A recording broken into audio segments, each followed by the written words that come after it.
पहला बजट हिंदी संस्थान का। तो उदंत मार्तंड जिसके लिए आज मना रहे हैं कि 30 मई को है, तो आज उदंत पहली पत्रिका रही है, पहला समाचार पत्र रहा है। दूसरा नाम लिया महावीर प्रसाद द्विवेदी, तो पत्रकारिता के वे नए शिल्पी थे। एक नाम और लिया बाबूराव विश्वराव पवारकर जी, तो वे एक संगठित साहित्यिक और पत्रिका समाचार पत्र को कैसे निकाला जाता है, उसका वैविध्य कैसे होता है, उसका नाम लिया। उसके प्रतिनिधि आदरणीय राम मोहन पाठक जी आज बैठे हैं। उस समाचार पत्र में संपूर्णानंद जी भी थे, आचार्य नरेंद्र देव जी भी थे, सूर्यनाथ तमलू थे, बेटा बनारसी जी, कमलापति जी, पांडे बेचन शर्मा पुगल जी, ऐसे बहुत सारे रहे। और ये ज्ञान मंडप का जब प्रकाशन हुआ तो बाबू प्रसाद ने 10 लाख रुपए देकर जो काशी विद्यापीठ की स्थापना की थी, तो आज के उस संपादक का एक और नाम लिया दशरथ प्रसाद द्विवेदी का। तो दशरथ प्रसाद द्विवेदी का वह स्वदेश जो अपने आप में एक संस्था रही है। फिराक साहब का जो आज आप नाम लिखते हैं बाबू जफर साहब फिराक, तो उनका निर्माण, साहित्यिक निर्माण, पत्रिका फिराक उस समय होते नहीं थे, उस समय केवल जफर साहब ये होते थे जो भी स्वदेश में छपा करते थे, स्वदेश का संपादन करते थे और संपादन करके जेल जाते थे। पांडे बेचन शर्मा उग्र विजय अंक, विजयदशमी पर एक विजय अंक निकाला और स्वदेश का संपादन किया, और अपने तो जेल गए ही गए, भागे मतवाला में, मतवाला से मुंबई गए और मुंबई में जेल में बंद हुए, और दशरथ प्रसाद द्विवेदी को भी जेल में बंद करा दिया। अभी मैं उस प्रसंग पे आऊंगा। उदंत मार्तंड का आज 30 मई 2023 है, और 30 मई 1826 को उदंत मार्तंड बहुत सारा संयोग मिलता है। तो 30 मई 1826 और 30 मई 2023 का नहीं है, मंगलवार को निकला था। नवमी बीतते दशहरा उस लग गया था, तिथि में भी वही मिलता है। तो ग्रह तो थोड़े नहीं मिले हैं, 14 ग्रहों का अंतर है, मगर तिथि और वार आज एक हो गए हैं लगभग 200 वर्ष बाद। 3 साल के बाद हम उसकी दूसरी शताब्दी मनाएंगे, और ग्रह थोड़े से अलग हैं, मगर तिथि और वार आज वही हैं जो जुगुल किशोर शुक्ल कानपुर के रहने वाले थे। हिंदी, अंग्रेजी, संस्कृत, फारसी, उर्दू ऐसी भाषाओं के ज्ञाता थे। मुंशी बन के गए थे, कोर्ट मुहर्रिर बन के गए। तो उनको लगा कि उस समय फारसी, उर्दू, बांग्ला अखबार को अंग्रेज बहादुर ईस्ट इंडिया कंपनी के लोग पैसा देते थे, संपादन के, प्रकाशन में उनका डाक खर्च और छपाई का कुछ अनुदान देते थे, जिसको आज आप सरकारी विज्ञापन कर सकते हैं। इसी आशा में जुगल किशोर शुक्ल के अंदर का साहित्यिक भाव था, उन्होंने निकालना शुरू किया पत्र। बहुत मुश्किल से निकाला। आज दूसरा शताब्दी वर्ष हम मना सकते हैं जब अंग्रेजों ने भारतीय पत्रकारिता के गले पर शिकंजा कसा था। वेलेस्ली के बाद 1823 में अखबार निकालना, पत्र निकालना, पत्रिका निकालने के लिए कहा कि लाइसेंस लगाओगे, लाइसेंस लेना पड़ेगा। पहले लाइसेंस नहीं लेना पड़ता था। हिकी गजट जब निकलता था, संवाद कौमुदी जब राजा राम मोहन राय निकालते थे, तो संवाद कौमुदी, हिकी गजट और 2-3 ऐसे, वो उसको पैम्पलेट कह सकते हैं, साहित्यिक पत्रिका तो नहीं कह सकते, उनका समाचार पत्र को हम उसके इस रूप में मान सकते हैं। क्योंकि उदंत मार्तंड में भी क्या छपता था कि अफसरों का ट्रांसफर और पदोन्नति, बाजार भाव, जहाज का आना जाना, ठीक है, ऐसी सूचनात्मक पत्र था। मगर जिस बात की हमारे आदरणीय जवाहर कर्नावट जी ने बात की है, मैं समझता हूँ कि व्यंग्य विधा की शुरुआत वहीं से हुई है। बहुत अच्छा उदाहरण दिया है उस यशी वकील का। मैं मैं चूंकि अपना एक लेके आया हूं, मैं उसको सुना देता हूं हूबहू, ये ब्रज भाषा में है। ठट्ठे की बात, ये 1 महीने के बाद छापा था। ये 1 महीने 4 अंकों के बाद उन्होंने, ये मई है तो जून में निकाला था। ठट्ठे की बात, एक यशी वकील वकालत का काम करते करते बुढ़ा होकर अपने दामाद को वह काम सौंप के आप सूचित हुआ, निश्चिंत हो गया। दामाद कई दिन वह काम करके एक दिन आया, वो प्रसन्न होकर बोला, हे महाराज, आपने जो फलाने का पुराना वो संगीन मुकदमा हमें सौंपा था, सो आज फैसला हुआ। यह सुनकर वकील पछता करके बोला कि तुमने सत्यानाश किया। उस मुकदमे से हमारे बाप बढ़े थे, जिस पीछे हमारे बाप मरती समय हमें हाथ उठा के दे गए थे, वो हमने भी उसको बना रखा। वो अब भली भांति अपना दिन काटा। वो मतलब ये ब्रज भाषा के उसमें है। वो वही मुकदमा तुमको सौंप करके समझा था कि तुम भी अपने बेटे पोते पड़ोतों तक पलोगे, और तुम थोड़े से ही दिनों में उसका सत्यानाश कर दिया। एक वकील अपने पेशे के बारे में इतना ईमानदार हो, अपने पेशे से चुनौती ले, उसकी सच्चाई को सामने रखे, ये है उदंत मार्तंड। अमिता जी भी कह रही थी कि बड़ी गर्मी है, तो वह उदंत मार्तंड का ही शब्द ही था कि वहां उन्होंने संवाद कौमुदी या कौमुदी और कोई इस तरह के कोमल पदावली का इस्तेमाल नहीं किया। मार्तंड और जितने भी रहे उस स्वाधीनता की कसक। हमें 15 मिनट हो जाइएगा तो बता दीजिएगा, क्योंकि मैं समय का पालन करूंगा और मंच के अनुशासन का पालन करूंगा। 15 मिनट में मिश्र जी आप बता दीजिएगा।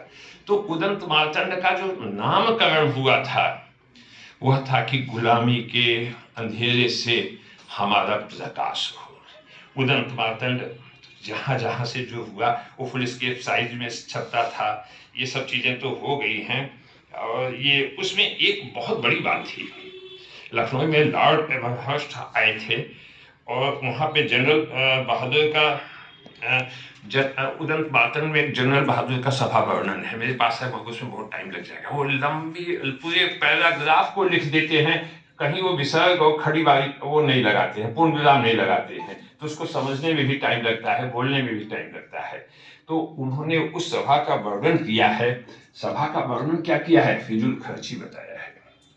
सीधे सच्चाई करके वो अंग्रेजों से नहीं टकराए हैं। उन्होंने दिखाया कि देखो लखनऊ में महाराष्ट्र आए थे और ये जो राय बहादुर का सभा वर्णन हुआ है उसमें कितनी फिजूल खर्ची हुई है, जबकि गरीब जनता भूखों मर रही है। इस तरह से उन्होंने अप्रत्यक्ष रूप से अंग्रेज ईस्ट इंडिया कंपनी की उस बर्बरता, उस स्वरूप को स्पष्ट किया था। बंगाल से और भी पत्र छपे थे जिसमें बंगदूत, प्रजामित्र, समाचार, सुधा वर्षण, ये सब। और उस समय ऐसा था भी कि बंगाल में हिंदी पत्रकारिता की शुरुआत के बंगाल में, क्योंकि दयानंद, केशव चंद्र, विवेकानंद, देवेंद्रनाथ टैगोर, ईश्वर चंद्र विद्यासागर, बंकिम चंद्र, सुरेंद्रनाथ बनर्जी, राजनारायण बोस, दादा भाई नौरोजी, रविंद्रनाथ टैगोर जैसे बौद्धिक क्षमता के लोग थे, तो बंगाल से ही हिंदी की पत्रकारिता बाद में भी निकली है। मगर असली जो नवजागरण का हमारा काल था, जो 1857 के बाद कुचली गई हमारी राज्य क्रांति थी, हमारा प्रथम स्वाधीनता आंदोलन था, तो लेखनी के माध्यम से हमारे लेखकों ने, हमारे साहित्यकारों ने पत्र और पत्रिकाओं का प्रकाशन किया। पुस्तकें उन दिनों छपती नहीं थी, जो भी रचनाएं छपती थी वो पत्र और पत्रिकाओं में छपती थी, और बाद में उसका संकलन हुआ। तो भारतेंदु मंडल चूंकि संपन्न घराने के आप सब लोग जानते हैं, तो भारतेंदु के साथ जैसा आपने नाम लिया बालकृष्ण भट्ट, प्रताप नारायण मिश्र, उसमें बहुत बड़ा नाम, बहुत महत्वपूर्ण नाम है बद्री नारायण चौधरी, प्रेम घन, आनंद कादम्बिनी, ब्राह्मण, प्रताप नारायण जी का हिंदी प्रदीप, भारत मित्र, ऐसे बहुत सारे ये जो उनका मंडल हुआ, और उस मंडल के माध्यम से कल वचन सुधा, हरिश्चंद्र चंद्रिका, हरिश्चंद्र मैगजीन में जो छपा सो छपा, उसमें भी साहित्य और नवजागरण में भी सबसे बड़ी बात क्या थी? हमारी सामाजिक कुरीतियां, सामाजिक बुराइयां, जिसमें हम छुआछूत की बात करते थे। वो समझते थे कि इस देश में स्वाधीनता का स्वर क्यों नहीं आगे बढ़ रहा है, तो उसमें छुआछूत की भावना होती थी। वे सारे मंडल के लोग कट्टर सनातनी होते हुए भी हिंदुत्व के लिए, हिंदू संस्कृति, जातीय संस्कृति के लिए वे छुआछूत का विरोध कर रहे थे। दूसरी बात थी भाषा का स्वरूप जो बढ़ा जा रहा था। इस देश के बंटवारे में भी भाषा एक महत्वपूर्ण भूमिका निभाई है। जब अंग्रेजों ने उर्दू को राजभाषा बना दिया, तो हिंदी के खड़ी बोली स्वरूप को स्थापित करने के लिए, निर्माण के लिए फोर्ट विलियम कॉलेज के जो लोग थे, उसके बाद इन लोगों ने अपने पत्रिका के माध्यम से जन जन तक पहुंचने की कोशिश की। और ये अभी आपने नाम लिया ब्राह्मण, तो मुझे आश्चर्य होता है कि 1883 की पत्रिका 1885 के ब्राह्मण में गंगा के प्रदूषण पर इतना विस्तार से लिखा है। 1885 में कि कानपुर में टेनरी से कैसे निकल रहा है। उस समय 1885 में हम कल्पना भी नहीं करते हैं कि गंगा कभी प्रदूषित हुई होंगी, मगर एक लेखक, एक संपादक की दूरदृष्टि अपार, दूर से वो कैसे महसूस करते हैं, वो 1885 में दिखता है।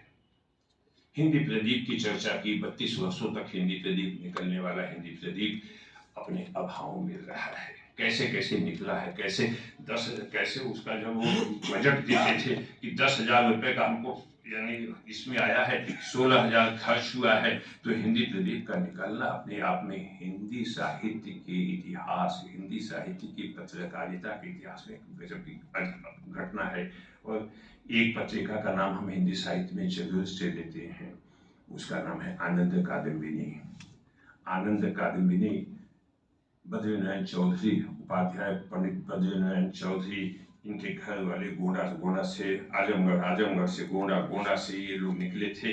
बड़े रईस परिवार के थे, और मगर ये प्रेमधन, उनका उपनाम था प्रेमधन।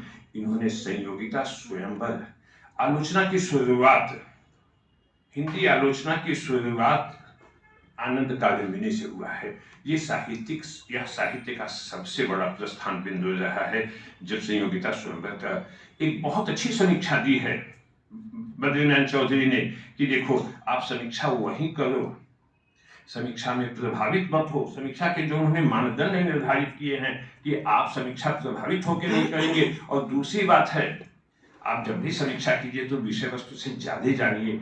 आप ऐसा न लिखिए कि पढ़िए नहीं और केवल लिख मारिए, केवल पढ़िए, जानिए और तब किसी के समीक्षक बनिए।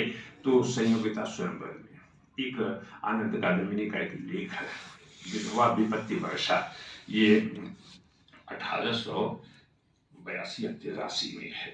तो 1882-83 में उन्होंने विधवाओं पे बाल विधवा का उन्होंने ये है तो ब्रज में, मगर उसका मैं रूप करता हूँ कि छोटी सी बच्ची शादी हो जाती है, और छोटी सी बच्ची की शादी हो जाती है अकाल से, प्लेग से।